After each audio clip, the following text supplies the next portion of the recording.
mes ex, je suis une putain de meuf.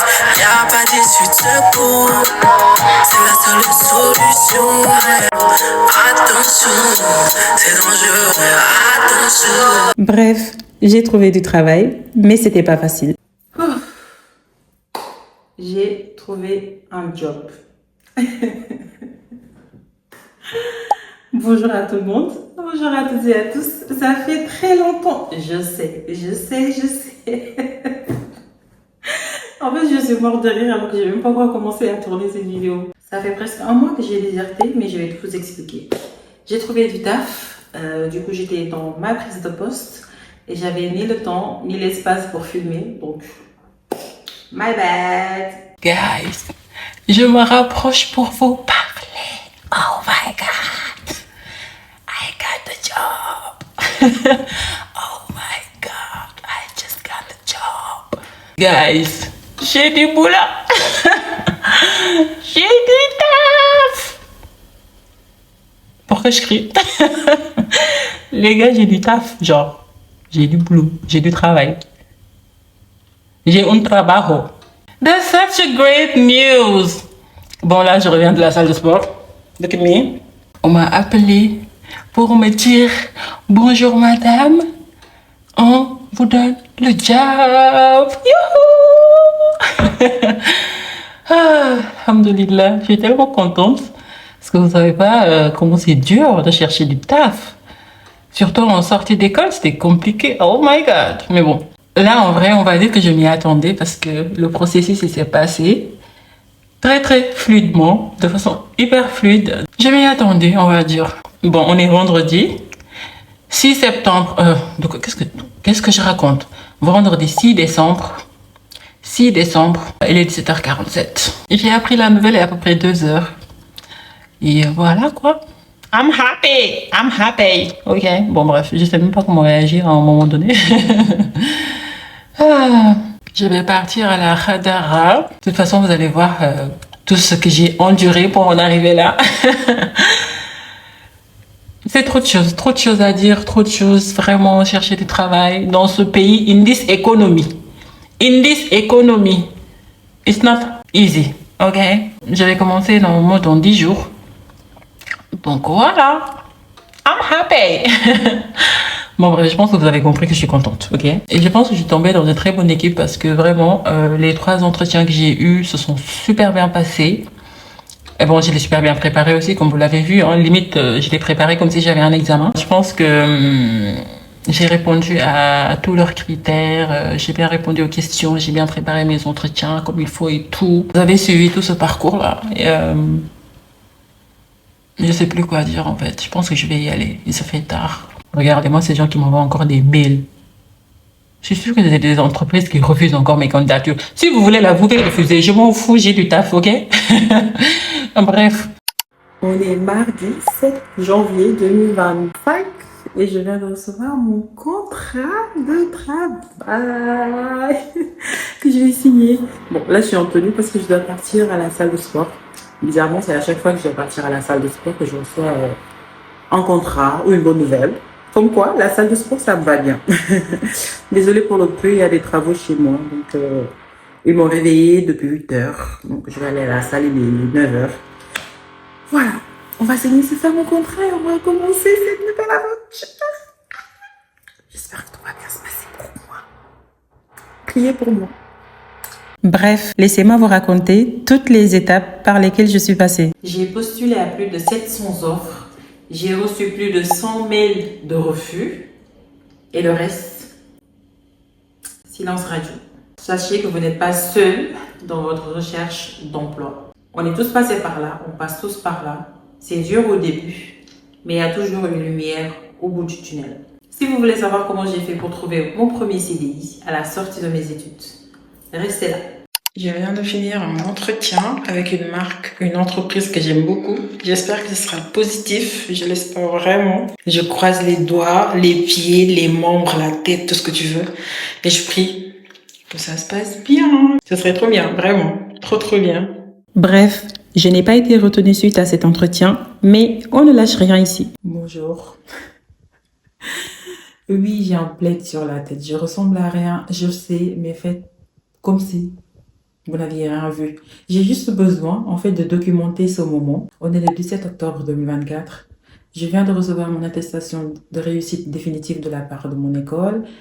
Et 5 minutes après, j'ai été contactée par un recruteur, un chasseur de tête qui m'a vu sur LinkedIn, qui a vu mon CV, qui l'a intéressé et il m'a contacté pour me proposer un job. Je lui ai parlé de mes prétentions salariales. Il m'a dit que c'était justifié. Actuellement, son client, ce qu'il me propose est en deçà de ce que moi je veux, mais qu'il va me chercher d'autres clients qui vont pouvoir me payer ce que moi j'ai envie. Bref, il n'est jamais revenu vers moi malgré mes nombreuses relances. Mais encore une fois, on ne lâche toujours rien ici. Hello! Je rentre dans l'entretien d'embauche et ça s'est très bien passé. En tout cas, j'espère que le résultat sera positif. Mes interlocuteurs avaient l'air vraiment emballés. Je pense que c'est un signe. C'était un signe dans le sens où c'était un échange très fluide. J'ai postulé le 19 novembre. J'ai été recontactée 3 jours après. J'ai fait un entretien téléphonique et là, j'ai été convoquée dans la même semaine pour aller rencontrer le recruteur et le manager. Donc là, je reviens de là-bas. Franchement, j'ai un très bon pressentiment. J'espère que ça va le faire. Et ils m'ont dit que si toutefois ils continuent avec moi,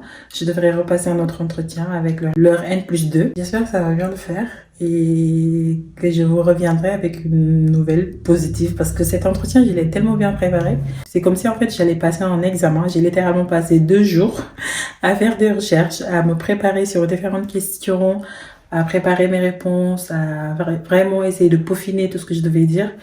Donc je pense que ça a payé, en tout cas pour le moment. Elles étaient souriantes pendant tout l'entretien, moi aussi j'ai été souriante et tout. Ils m'ont posé des questions intéressantes. Franchement, il n'y avait pas de questions pièges. Je trouve que notre échange était très fluide et très sympa. J'ai hâte de voir ce que ça va donner. Et j'ai essayé de me mettre un peu sur mon 31. Vous voyez, hier j'ai acheté cette veste-là chez H&M. Je l'ai payée 60 balles.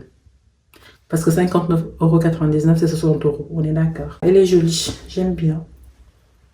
En France, les jeunes âgés de 15 à 24 ans connaissent un taux de chômage de 17,2%, supérieur à la moyenne nationale. Au niveau mondial, ce taux était de 17,79% en 2023. Ces chiffres illustrent les défis auxquels les jeunes diplômés sont confrontés lors de leur entrée sur le marché du travail. Alors aujourd'hui, je vais vous expliquer toutes les étapes que j'ai mises en place, tous les tips qui m'ont permis de trouver un job. Parce que le marché de l'emploi, comme je vous l'ai introduit, il rigole pas en fait. Vous voyez le nombre de personnes qui ont leur diplôme par an, c'est incroyable. Pour pouvoir se démarquer dans ce marché du travail, parce que littéralement c'est un marché, et nous en tant que candidats, on est devenus des produits, ok? Il faut savoir se vendre, ok? Donc moi, ce que j'ai mis en place pour pouvoir m'aider dans tout ce remue-ménage là, on va dire. Donc première des choses, avant qu'on vous rencontre, on rencontre votre CV. Donc la première chose la plus importante à faire, c'est de refaire votre CV. Votre CV, c'est votre vitrine. C'est comme quand vous allez dans un magasin, avant d'entrer, c'est d'abord la vitrine en fait qui vous attire ou pas. Donc vous faites votre merchandising, ok? Investissez sur votre CV. Investissez sur votre CV. Quand je dis investir sur son CV, je parle pas seulement aller sur Canva ou aller sur les logiciels qui proposent des CV et juste recopier bêtement ce qu'il y a. Mais c'est vraiment d'essayer de mettre des choses impactantes en fait sur son CV. Tant au niveau forme que dans le fond. Et investir aussi son CV, c'est mettre une photo, une jolie photo professionnelle sur son CV. Il faut qu'on arrête de prendre, vous savez, des petits selfies là, qu'on met sur les CV. Non, en fait, non. C'est révolu l'époque où on met des selfies sur le CV. Je prends des photos professionnelles. Personnellement, j'ai payé un pro pour qu'il me prenne des photos professionnelles que j'ai mises sur mon CV. Est-ce que vous m'entendez? J'ai payé de l'argent pour avoir des photos sur mon CV et sur mon LinkedIn. Autre chose qu'il faut éviter, je pense que tout le monde le sait, c'est des fautes. En fait, tu peux pas faire des fautes sur ton CV. Et pour ça, il faut te faire relire. Fais-toi relire par beaucoup de personnes. Personnellement, je fais des ateliers de coaching personnalisés. Je sais pas si ça peut vous intéresser, vous pouvez me contacter, mais c'est payant, ok? Donc voilà, je fais vraiment des prix hyper abordables pour les étudiants. Souvent, les gens me contactent sur LinkedIn. Autre chose, c'est être actif sur les réseaux. On néglige trop le pouvoir des réseaux sociaux, mais on se rend pas compte qu'en fait, ça peut changer nos vies. Surtout, si vous êtes en recherche d'emploi, LinkedIn, votre profil LinkedIn, optimisez-le. Parce que je peux te dire que, pourquoi je te dis que ton LinkedIn est important? Parce que les recruteurs, ils vont toujours te stalker sur LinkedIn. Je ne sais pas si vous saviez ou pas, mais sachez que les recruteurs vont toujours vous stalker sur LinkedIn. C'est pourquoi c'est important de soigner son LinkedIn et surtout de faire attention à ce que vous publiez, aux commentaires que vous laissez, aux choses que vous likez, aux choses que vous republiez parce que les recruteurs vont regarder. Et je peux vous dire que s'ils voient des choses bizarres, next en fait. Next. J'ai dit next. Tu es encore là. Next. Et souvent, ce que je faisais, c'est qu'à chaque fois que je postulais à une offre, et à LinkedIn, très souvent, il y avait en fait marqué le nom de la personne qui avait posté l'offre. Du coup, je lui envoie un petit mot. Oui, bonjour, j'ai candidaté à votre offre, je suis intéressée. Et je joignais mon CV. Souvent, il y a des recruteurs, ils vont répondre. La plupart, ils vont pas répondre. Mais c'est pas grave, on a dit on. Mais toutes les chances de notre côté pour pouvoir réussir. Donc, on va forcer, ok? On fait du forcing. Le monde professionnel, c'est littéralement du forcing. Alors, n'ayez pas honte de forcer en fait. Je vous ai parlé de LinkedIn, mais sachez qu'il n'y a pas que LinkedIn sur le marché. Personnellement, j'ai pas trouvé mon taf sur LinkedIn. Il y a Hello Work. Personnellement, j'ai trouvé mon job là-bas. Je trouve que Hello Work, c'est super bien fait parce qu'en fait, tu as plusieurs offres d'emploi et tu peux, grâce à un seul bouton, en fait, postuler à plusieurs offres. En gros, ils te font un récap de toutes les offres qui peuvent correspondre à ton profil et ils te demandent si ça t'intéresse. Tu dis oui. Ils envoient en fait tes candidatures grâce à ton CV. Il suffit juste de créer un compte, renseigner ces informations, la localisation là où on veut travailler, nos aspirations professionnelles et nos prétentions salariales, ainsi que joindre son CV. Donc c'est très important, encore une fois, tout revient au CV, de bien faire son CV.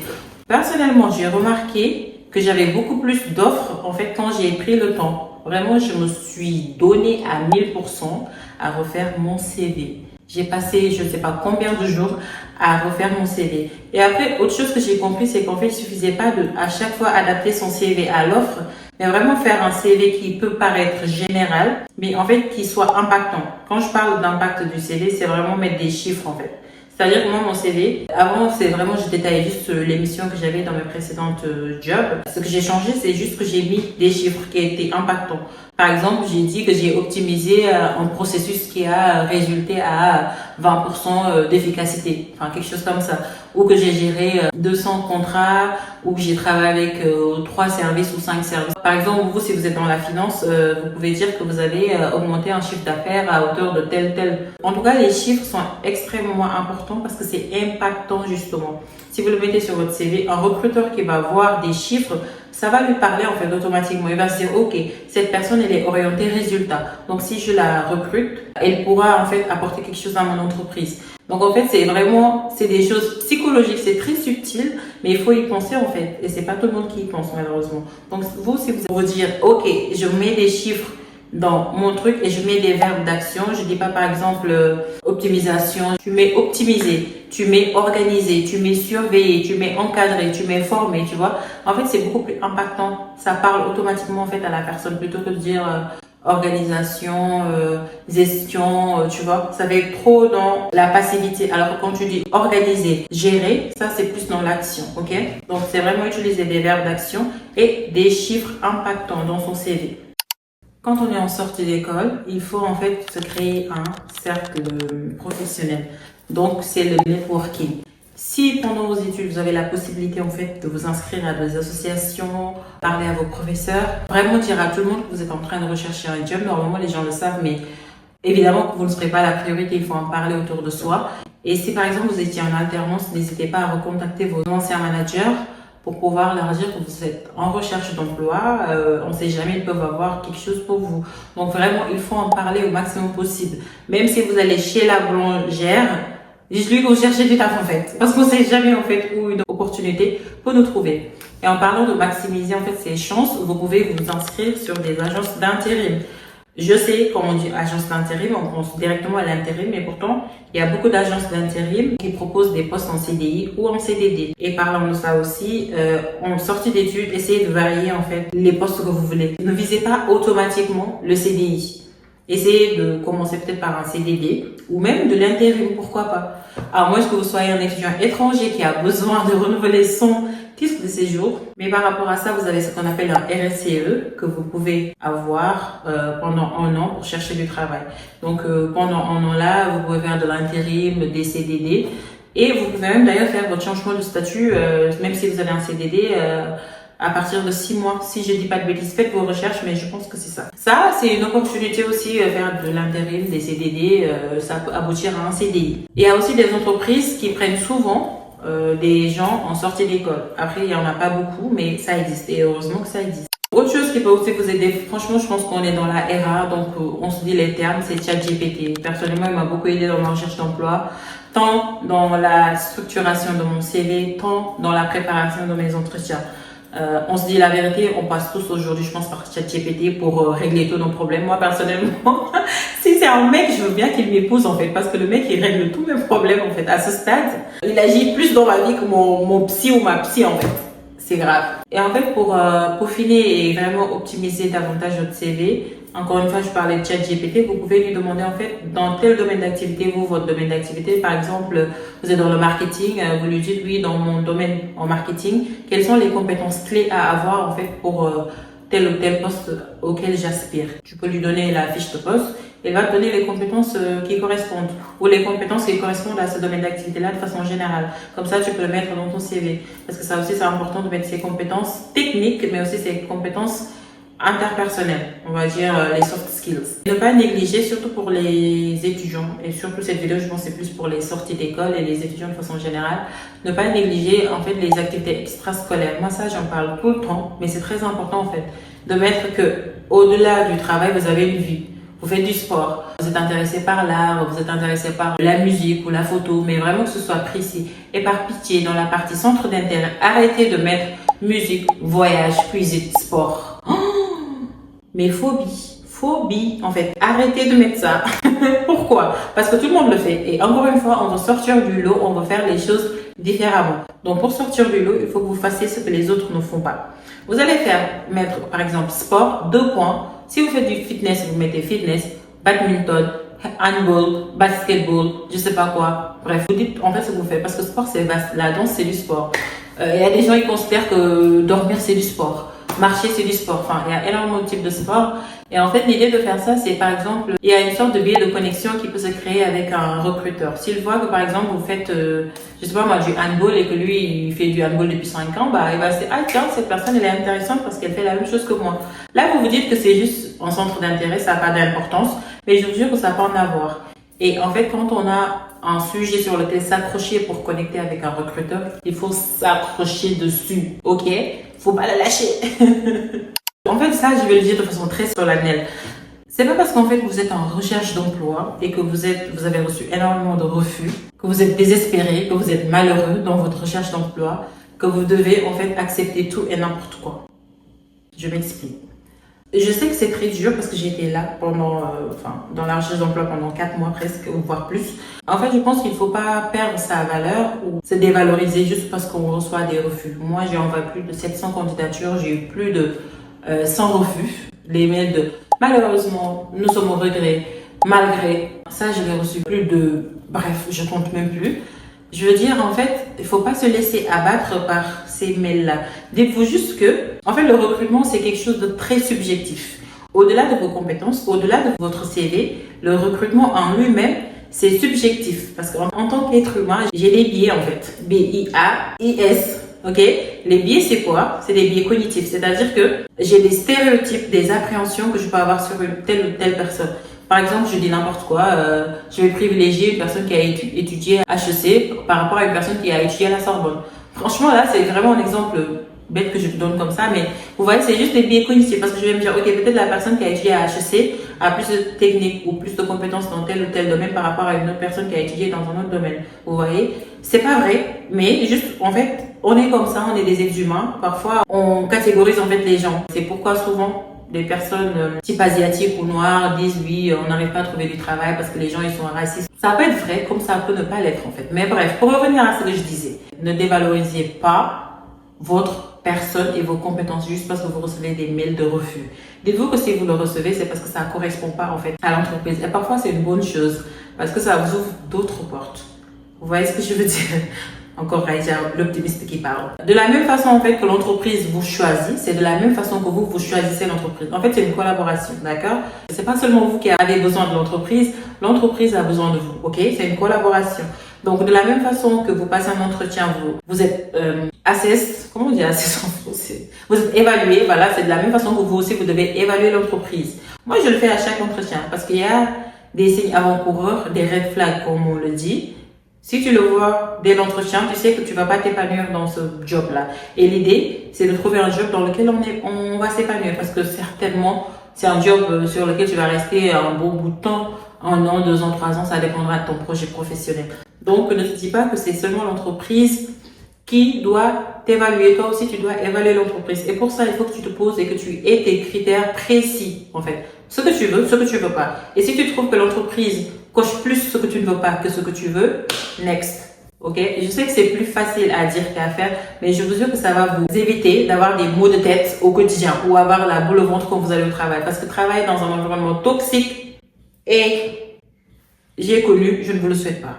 Là, on se dit que vous avez un entretien, c'est bon, votre CV il est passé, vous avez été contacté par un recruteur, etc. Là, il faut préparer l'entretien. La préparation de l'entretien, c'est extrêmement important. Moi, je prépare un entretien comme si j'allais à un oral, comme si j'allais à un examen, ok? Comme si ma vie en dépendait. Pourquoi? Parce qu'encore une fois, la compétition, le marché de l'emploi est extrêmement compétitif. Et pour sortir du lot, encore une fois, il faut faire plus que les autres. Oui, je sais, c'est chiant. Oui, je sais, c'est juste un job. Oui, je sais, les entreprises peut-être ne méritent pas tout ça. Mais tu en as besoin, donc tu vas faire l'effort en fait, ok? Si soit tu as envie de faire l'effort, tu le fais, ça marche. Soit tu n'as pas envie de faire l'effort, quelqu'un d'autre le fera à ta place. Je suis désolée, mais c'est comme ça. Il faut que tu passes du temps sur les sites des entreprises avec lesquelles tu vas passer tes entretiens. Pourquoi c'est important? Parce que ça va te permettre déjà de savoir est-ce que oui ou non tu as envie de travailler avec cette entreprise. Si oui, ok. C'est quoi les valeurs de cette entreprise? Qu'est-ce qu'elle prône au quotidien? Quel message en fait cette entreprise véhicule au quotidien?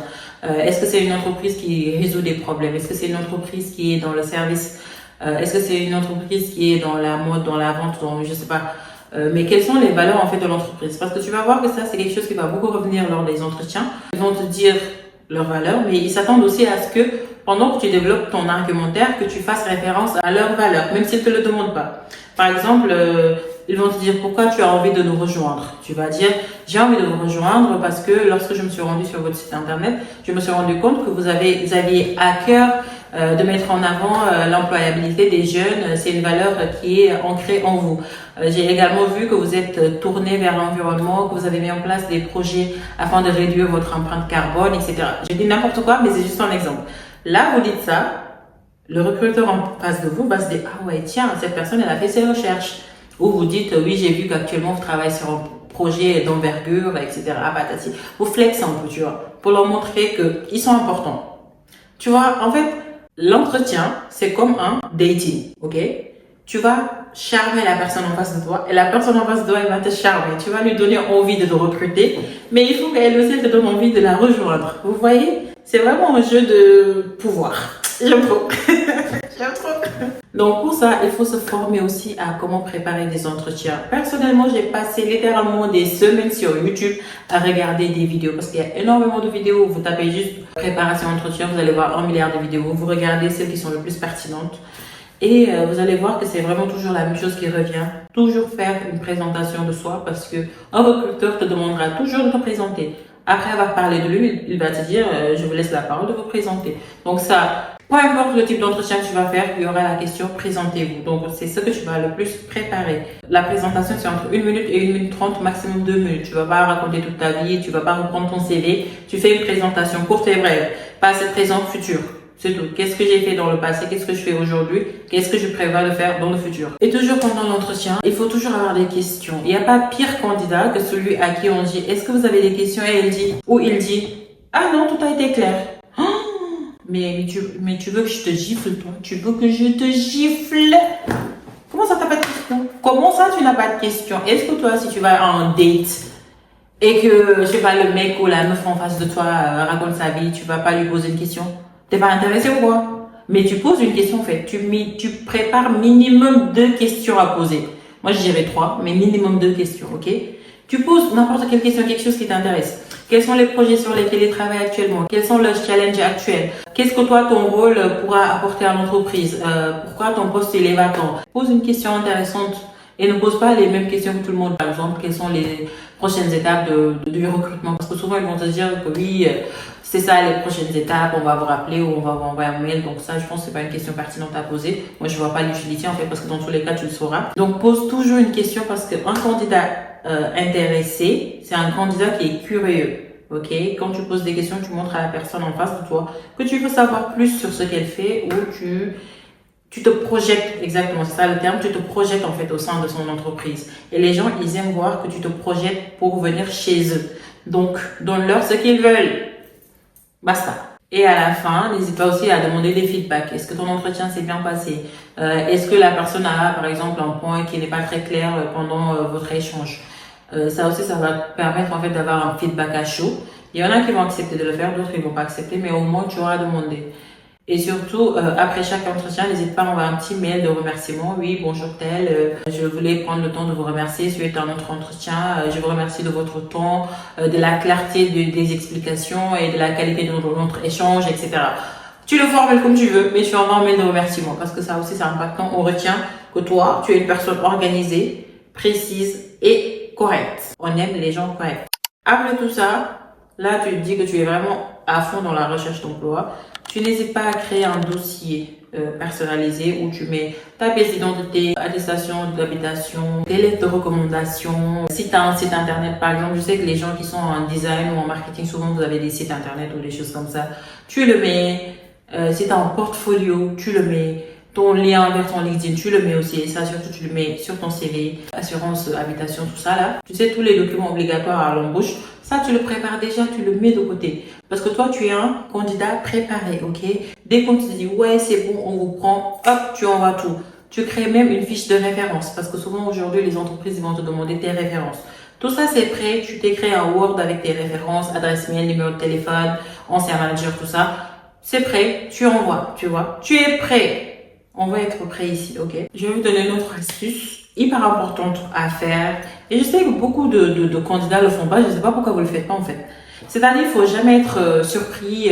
Oui, alors bonjour, c'est Madame Bonal. Je vous appelle suite à votre candidature et tout dans l'entreprise machin bidule. Et toi, tu es là. C'est quelle entreprise? J'ai postulé quand? Mais pourquoi tu es choqué en fait?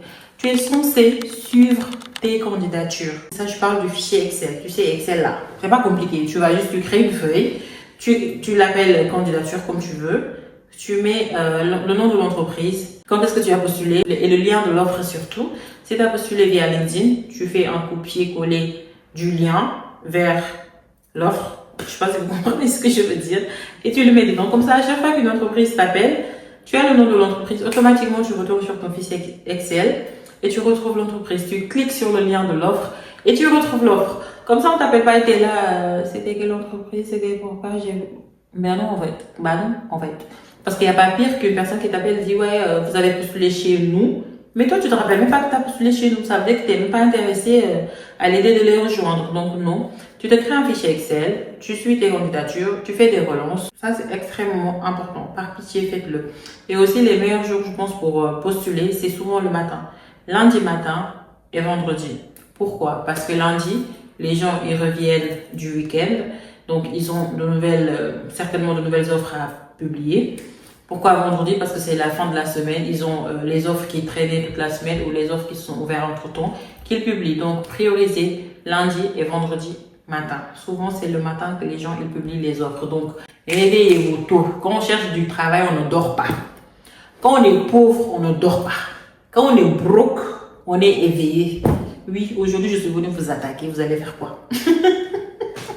Parce que moi-même, j'avais besoin d'entendre ça en fait quand j'étais dedans. Donc je vous le dis, ok?